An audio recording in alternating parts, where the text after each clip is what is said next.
Baru hijrah ini perlu dilihat hijrah dalam makna apa. Kalau hijrah dalam makna dia meninggalkan kesalahan, maka ya beda dengan hijrah dari Darul Kufur ke Darul Islam. Kalau hijrah dari Darul Kufur ke Darul Islam seperti sahabat dari Mekah ke Madinah, itu kan mereka sudah alim-alim. Begitu juga orang ketika meninggalkan kesalahan itu belum tentu dia itu nggak ngerti. Ya, kalau dia sudah banyak pengetahuan ya tinggal dilanjutkan saja.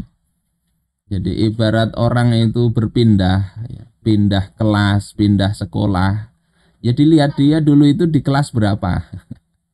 Ya, kalau dulu itu dia pelajarannya di kelas 7 misalnya. Ya sudah, masukkan aja lanjutkan ke kelas 8. Insya Allah begitu.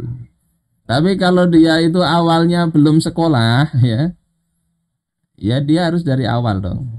Nah itu nanti pembelajarannya ke arah ilmu-ilmu apa yang dia perlukan dalam kehidupan sehari-hari, maka disitulah yang kewajiban paling mendasar di situ harus didahulukan.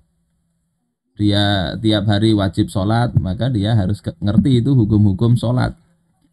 Ya, minimal syarat rukunnya, batal tidaknya, kemudian dia sholat berjamaah, dia wajib itu ngerti hukum-hukum sholat berjamaah. Kalau masbuk bagaimana, ya, kalau imam misalnya batal, dia di belakangnya bagaimana.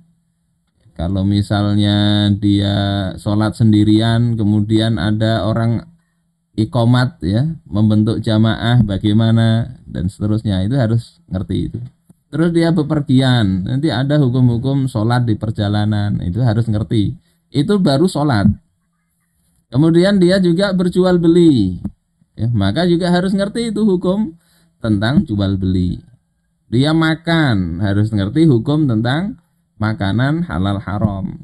Dia kemudian melakukan bisnis, harus ngerti hukum tentang bisnis. Dia punya istri, harus ngerti hukum tentang rumah tangga.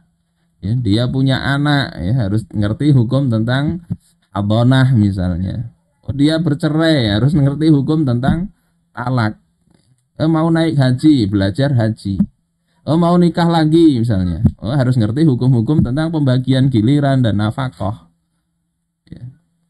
Oh, ikut belajar hukum-hukum tentang majelis. Ya. Tiap hari pagi ke WC. Nah, ada hukum-hukum tentang buang air.